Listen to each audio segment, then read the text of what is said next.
Hello everyone, welcome to the Rolla Tailgate, your go-to source for all the ongoings of the Rolla Fantasy League. This is where we discuss the current standings of the league, last week's results, the upcoming week's matchups, any trades, waivers, or other moves that have happened, and of course any league drama that is happening within the Facebook Messenger group. Being that it's preseason, we don't have any standings or last week results to review, but we will get into the upcoming week matchups, which there shows to be a few juicy ones. Let's get into it. The first matchup is Trenton versus Carl, and luckily for us, our reigning champ, Trenton, has the lowest projected total of the week out of any team. Don't let this fool you though. He has a lot of potential within this team, and here's a few reasons why. Ashton Genty is his bell cow back that's coming into the league as a rookie. However, that Las Vegas team has a lot of excitement around them with Pete Carroll at the helm and Geno Smith being traded from Seattle. He's expected to be a true three-down back for them.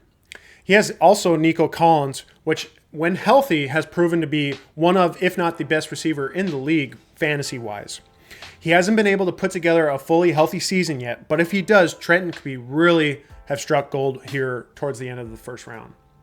He has a couple sophomore receivers, one being Ladd McConkey, who had a ton of receptions. Think of Wes Welker on steroids, in my opinion. He had put together a ton of targets, and that should continue within Los Angeles. He also has Marvin Harrison coming off of I would say for fantasy-wise, a humbling rookie year. That said, he should continue to only get better as a receiver. We'll see if that can transfer to fantasy production. Lastly, he does have Garrett Wilson, which we all know I'm a Garrett Wilson lover. I think he is supremely talented, but he hasn't had somebody throw him the ball, and this year is no exception to that. He has Justin Fields, which is a stinker in regards to throwing the ball. Carl has a really interesting team. He has the third highest projected total of the week. That said, he might as well just be called the Philadelphia Eagles because he has four players, Jalen Hurts, Saquon Barkley, A.J. Brown, and Devontae Smith, all on his roster and all currently starting for him. They do have a pretty good matchup against Dallas, where usually I don't like in division games, but Dallas did just trade Micah Parsons to the Green Bay Packers, and we're not really sure how that Dallas defense is going to be able to handle losing a player of that caliber. Besides being all Eagles, he does have solid other players. Kenneth Walker should be coming in and is right now known as the bell cow back. He does have Charbonnet on his heels, though, so if he doesn't produce, this could be a really bad news for Carl. Drake London coming off a career year, and that should continue with tons of targets and yards. Jamison Williams had a great end of the season and should only continue to get better for Detroit as the red zone target. We're expecting an easy win for Carl here this week. Next up, we have Leonard versus Cole, and this matchup should be a lot closer. Leonard is probably the biggest storyline of the draft in that he had Jamar Chase fall to him at number 4 when Jamar Chase was a consensus number 1 overall pick. And Leonard was able to capitalize on that, and he put together a really solid roster. He has Joe Burrow and Jamar Chase together. We love those kind of stacks, especially potentially Cincinnati that has a very bad defense, and they're going to need to be throwing the ball a lot. He has Josh Jacobs, Kyron Williams coming off career years, both within the top 10 of running backs, maybe even top 5 in some league settings for each of them respectively. He has Travis Hunter, and Trevor Lawrence is known to love the slot receivers, and Jacksonville traded up a lot of material to get Travis Hunter within this year's draft. We should expect a good amount of usage out of him, even though he is a rookie and we're not exactly sure of that usage. He has Sam Laporta, who gets a ton of targets as tight end. It's about as best as you can hope for as a tight end. He does have a weak spot at David Montgomery, but if there's one thing he does, it gets touchdowns. Cole has a really interesting team, both young and old players. He has Derrick Henry and Travis Kelce. Both were at one point probably consensus number 1 overalls in each of their respective positions, or at least had arguments to be. That said, he's probably hoping they each stay on their skis that one more year for them to be able to really return the value that he drafted them at. James Cook is coming off a career year in touchdowns. He's hoping that can continue within Buffalo. Malik Neighbors and Jackson Smith-Njigba, 2 young receivers within the league, are coming off great years. Neighbors on his sophomore year here has an improvement at quarterback being with Russell Wilson. Russell Wilson isn't exactly great, but it's not like they had a whole lot of great stuff happening last year. And then Jackson Smith-Njigba is getting Darnold, who we at least know has an arm, but we'll see if he can continue on improving. DJ Moore and Jalen Waddle are the big question marks on his roster. DJ Moore is on a team now that has another year of Caleb Williams progressing and learning. Also, offensive guru of Ben Johnson coming into the team. DJ Moore hasn't really been able to put together a truly good fantasy season since being traded from Carolina, but this maybe could be the year, and Cole could be the recipient of that. Jalen Waddle, who knows what's going on in Miami right now, but whatever it is not good. Next up, we have the closest projected game of the week in Kyle and Levi. But really, if you take a look at why this projected total is so close, it comes down to the quarterbacks. Really, Levi's winning mostly across the board, except at quarterback, where Kyle is starting Jaden Daniels, who's coming into his sophomore year. He had a great rookie year. I don't think you could ask much better for a rookie year than that for Jaden Daniels, going all the way to the NFC Championship game at Washington. We'll see if he continues that, or if we get into a sophomore slump with maybe some defensive in the league figuring him out. He does start off a tough game against the Giants, who they do have a pretty good defense, and that is a division game. He has Christian McCaffrey that he got late in the first round, and Christian McCaffrey is one of those polarizing players. When he's healthy, he is no doubt the center of that offense, both running the ball and receiving wise, but he just can't stay healthy. He can't stay on the field. I don't know if Kyle Shanahan has some thoughts of ways to be able to potentially do that, or if they're just going to continue to run him into the ground and have him be hurt by week 6. Devon Achane hasn't seen the field this preseason, but he's expected to be a true bell cow within Miami. He's very talented. He can catch the ball. He can run the ball well. He runs hard, but we'll see if that injury is lingering at all. The rest of the roster is pretty, I wouldn't say great. He has some potential to prove with Travion Henderson at rookie running back. I think we can throw away the thoughts of don't draft New England running backs now. Vrabel's at the helm there. I think that should be something put to rest. But what's not put to rest is Isaiah Pacheco at Kansas City. I do have a tough time with Kansas City running backs. You never know what kind of production they're going to have, whether that be boom or bust. And Pacheco plays hard, but you never know if that's going to be his week or not. Lastly, Zay Flowers, Mark Andrews. It's tough to rely on Baltimore pass catchers. Both of them are talented, but with Lamar with his legs, you never know how many receptions they're actually going to get. Levi has a really solid roster. He is putting some faith in J.J. McCarthy within this first week. He's not letting not really a rookie, but sophomore. He did get hurt last year. He's letting the sophomore start without really seeing him a whole lot. He's putting a lot of faith. We are Vikings homers.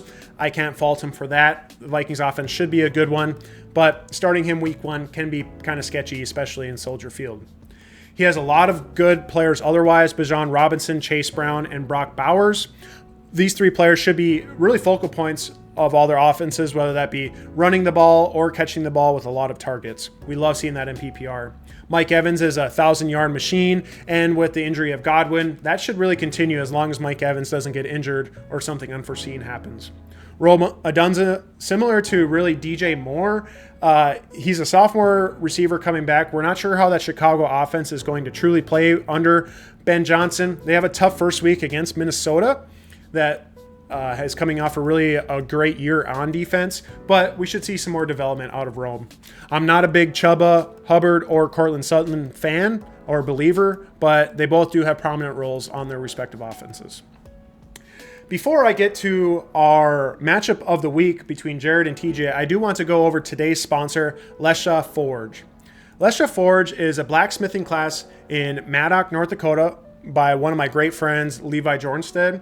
He has a lot of class options available. He has a frequently asked questions. And of course, he has a shop if you want to purchase any of his blacksmithing goods.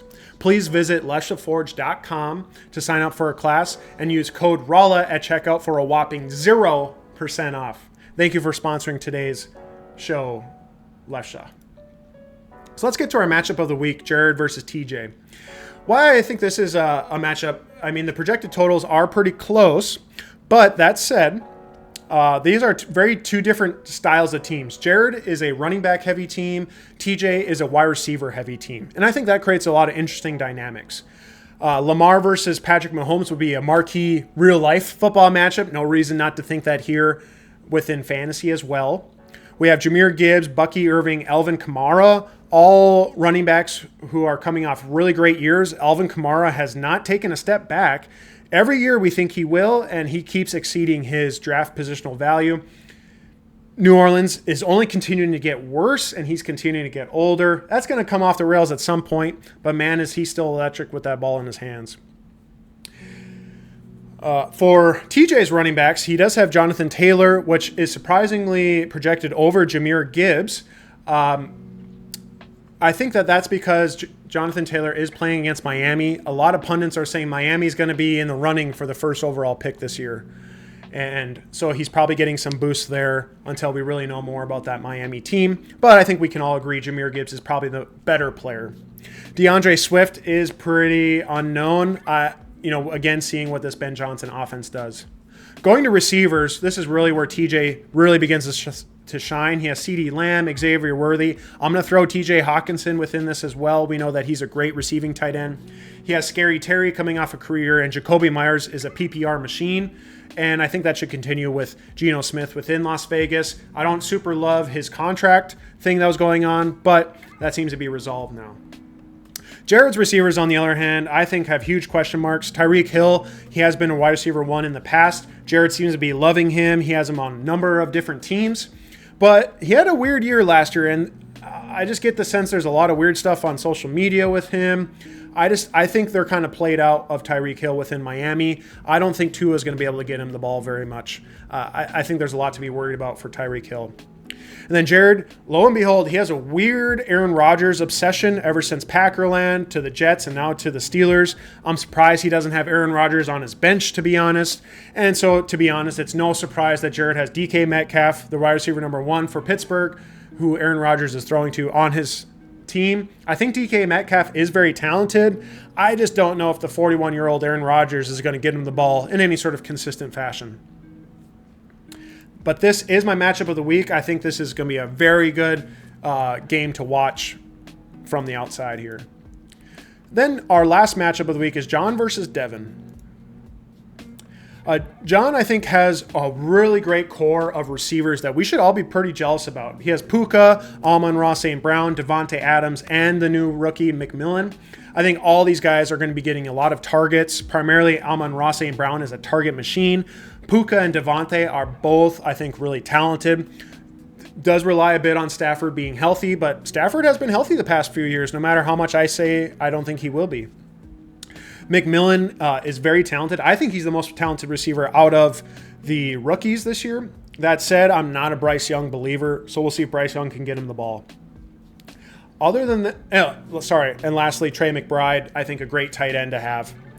I think there is a lot to be concerned about for his running backs. Breece Hall, who was a consensus at least top 3 pick last year, he does have talent, but that New York Jets team does not improve at all. In fact, I think they got worse over the offseason, and that just wasn't a good year last year from Breece Hall. He does have some boom or bust games. I do think he's talented. He is a true 3-down back, but there's just not enough talent around to, I think, really amount to much there. Aaron Jones Sr. is a year older. He is on a good Minnesota offense, but they did bring in Jordan Mason to take some goal line carries as well as maybe some other 3rd-down back duties. I think Aaron Jones is going to be one of those. He's a solid player in real life. I don't know how well he's going to do fantasy-wise. Then we have sophomore quarterback Bo Nix. We'll see how well he does. Sean Payton does typically do well with his quarterbacks. I just don't know if that, again, is going to necessarily translate to fantasy. Last up, we have Devin, who I really like Devin's team. He has a lot of proven players in Josh Allen, James Conner, Justin Jefferson. These are players that are plug and play. You know that what they're going to get. I think James Conner is kind of the epitome of that. You know he's going to get carries. You know he's going to get some receptions. He's not really flashy, but man, he's probably going to put up a few points. But then he also has a lot of young players that we're not really sure about their situations. Omarion Hampton out of Los Angeles Chargers. Najee Harris not being able to see is a really interesting development going on. We'll see what that translates to within this first week, how many touches Omarion gets. Brian Thomas is coming off a great rookie season, but now he has to compete against Travis Hunter for targets. We'll see how that works and who really gets that coveted slot position that Trevor Lawrence really loves. Emeka Egbuka has a great position in Tampa Bay to really be a great player for them. We'll see if he can capitalize on that situation with Godwin being out. And again, that slot position, we'll see if he can capitalize. I'm not a believer in Jerry Jeudy. I'm also not really a believer in Evan Ingram. I think there's too many mouths to feed in Denver. I just think all of them are going to be pretty middle of the pack. Jerry Jeudy, I don't like anybody on the Browns. I don't know why anybody would like anybody on the Browns. There just isn't much to be excited about there. I do think Devin's going to likely pull this one out, but don't be surprised if John Rush with those receivers are going to pull it out. And that wraps up my week in review. In the future, you can expect this to happen on Tuesdays, where we review what actually happens in the last week's results, if there's any trades or waivers otherwise worth noting, or if there's any drama. And then, of course, we love our upcoming week matchups, so we all know what's happening. Thank you for tuning in, and I'll see you next week.